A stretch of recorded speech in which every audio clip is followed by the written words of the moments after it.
जय श्री राम। ओम नमः शिवाय। हमारे मित्रों, तो अब हम पांचवें दिन की श्री शिव महापुराण सुनाने जा रहे हैं आप लोग को। तो स्वागत है आप लोग का मेरे YouTube चैनल पे। तो चलिए शुरू करते हैं।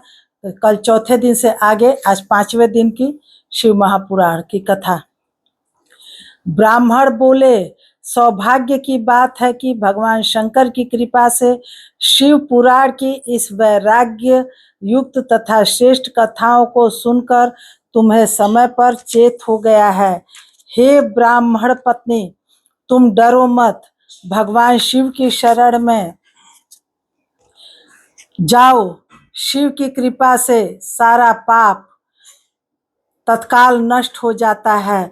मैं तुमसे भगवान शिव की कीर्ति कथा से युक्त उस परम वस्तु का वर्णन करूंगा जिससे तुम्हें सदा सुख देने वाली उत्तम गति प्राप्त होगी।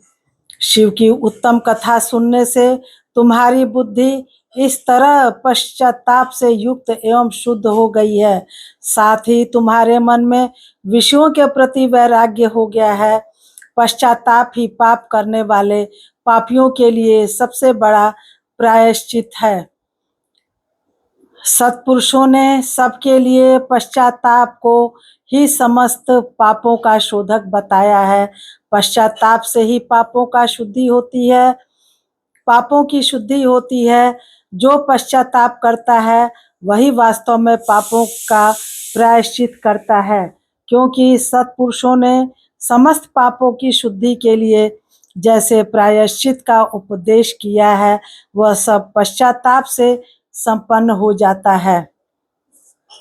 जो पुरुष विधि पूर्वक प्रायश्चित करके निर्भय हो जाता है पर अपने कुकर्म के लिए पश्चाताप नहीं करता, उसे प्रायः उत्तम गति नहीं प्राप्त होती।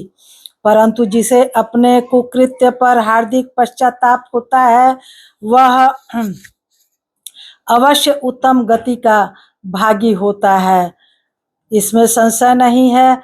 इस शिव पुराण की कथा सुनने से जैसी चित्त शुद्धि होती है वैसी दूसरे उपायों से नहीं होती। जैसे दर्पण साफ करने पर निर्मल हो जाता है, उसी प्रकार इस शिव पुराण की कथा से चित्त अत्यंत शुद्ध हो जाता है, इसमें संशय नहीं है। मनुष्यों के शुद्ध चित्त में जगदम्बा पार्वती सहित भगवान शिव विराजमान रहते हैं। इससे वह विशुद्धात्मा पुरुष श्री सांबसदा शिव के परम पद को प्राप्त होता है। इस प्रकार यह कथा रूपी साधन सभी प्राणियों के लिए उपकारी है और इसी कारण महादेव जी ने इसको आग्रह पूर्वक प्रकट किया है। इस कथा से भगवान उमापति का ध्यान सिद्ध हो जाता है। उस ध्यान से परम ज्ञान और उसमें मोक्ष की प्राप्ति निश्चय ही होती है। भगवान शंकर के ध्यान में मग्न हुए बिना भी यदि कोई इस कथा को मात्र सुनता है, वह दूसरे जन्म में भगवान के ध्यान को सिद्ध कर परम पद को पा लेता है। इस कथा के श्रवण से भगवान शंकर के ध्यान को प्राप्त कर पश्चाताप करने वाले पापी पुरुष सिद्धि को प्राप्त हो गए हैं। इस उत्तम कथा का श्रवण समस्त मनुष्यों के लिए कल्याण का बीज है। अतः यथोचित शास्त्रोक्त मार्ग से इसकी आराधना अथवा सेवा करनी चाहिए। यह कथा श्रवण भव बंधन रूपी रोग का नाश करने वाला है।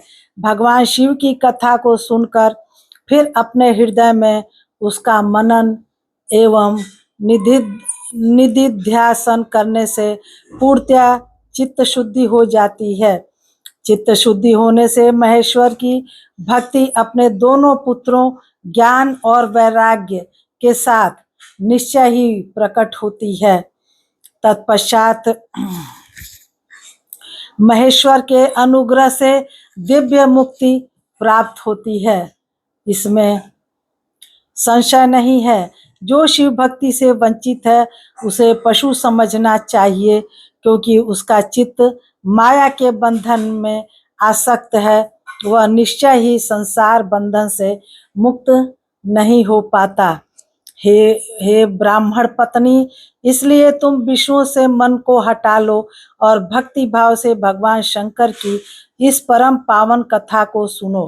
परमात्मा शंकर की इस कथा को सुनने से तुम्हारे चित्त की शुद्धि होगी और उसमें तुम्हें मोक्ष की प्राप्ति हो जाएगी। निर्मल चित्त से भगवान शिव के चरणारविंदों का चिंतन करने वाले की एक ही जन्म में मुक्ति हो जाती है। यह मैं तुमसे सत्य सत्य कहता हूँ। सूत जी बोले, शौनक, इतना कहकर वे श्रेष्ठ शिव भक्त ब्राह्मण मौन हो गए। उनका हृदय करुणा से आर्द्र हो गया था। वे शुद्ध चित्त महात्मा भगवान शिव के ध्यान में मग्न हो गए। तदंतर बिंदुक की पत्नी चंचुला मन ही मन प्रसन्न हो उठी। ब्राह्मण का उक्त उपदेश सुनकर उसके नेत्रों में आनंद के आंसू छलक आए थे। वह ब्राह्मण पत्नी चंचुला हर्षित हृदय से उन श्रेष्ठ ब्राह्मणों के चरणों में गिर पड़ी और हाथ जोड़कर बोली, मैं कृतार्थ हो गई। तत्पश्चात उठकर वैराग्य युक्त तथा उत्तम बुद्धि वाले वह स्त्री जो अपने पापों के कारण आतंकित थी, उन महान शिव भक्त ब्राह्मण से हाथ जोड़कर गदगद वाणी में कहने लगी,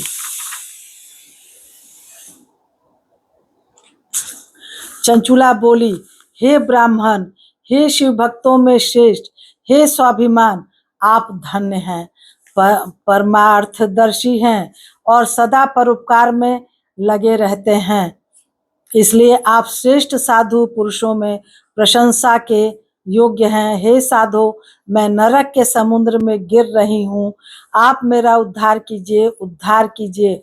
पौराणिक अर्थत्व से संपन्न जिस सुंदर शिव पुराण की कथा को सुनकर मेरे मन में संपूर्ण विषयों से वैराग्य उत्पन्न हो गया, उसी इस शिव पुराण को सुनने के लिए इस समय मेरे मन में बड़ी श्रद्धा हो रही है। सूत जी बोले, ऐसा कहकर हाथ जोड़ उनका अनुग्रह पाकर चंचुला उस शिव पुराण की कथा को सुनने की इच्छा मन में लिए उन ब्राह्मण देवता की सेवा में तत्पर हो वहां रहने लगी।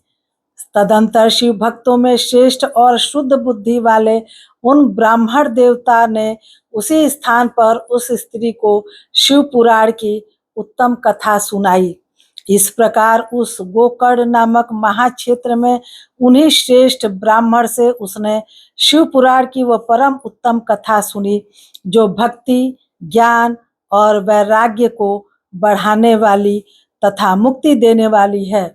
उस परम उत्तम कथा को सुनकर वह ब्राह्मण पत्नी अत्यंत कृतार्थ हो गई। उन सदगुरु की कृपा से उसका चित्त शीघ्र ही शुद्ध हो गया। भगवान शिव के अनुग्रह से उसके हृदय में शिव के सगुण रूप का चिंतन होने लगा। इस प्रकार सदगुरु का आश्रय लेकर उसने भगवान शिव में लगी रहने वाली उत्तम बुद्धि पाकर शिव के सच्चिदानंदमय स्वरूप का बारंबार चिंतन आरंभ किया। वह प्रतिदिन तीर्थ के जल में स्नान करके जटा और वल्कल धारण करने लगी तथा समूची देह में भस्म लगाकर रुद्राक्ष के आभूषण धारण करने लगी। वह भगवान शिव के नाम जप में लगी रहती थी। संयमित वाणी और अल्पाहार करते हुए गुरु के बताए मार्ग से वह शिव जी को प्रसन्न करने लगी। हे शौनक, इस प्रकार शंभु का उत्तम ध्यान करते हुए उस चंचुला का बहुत सा समय बीत गया। तो चलिए अब इस अध्याय को यहीं समाप्त करते हैं और अब अगला अध्याय कल शुरू करेंगे। तब तक के लिए सभी को जय श्री राम, राधे राधे, ओम नमः शिवाय। भक्तों, मिलते हैं अगले दिन। बाय।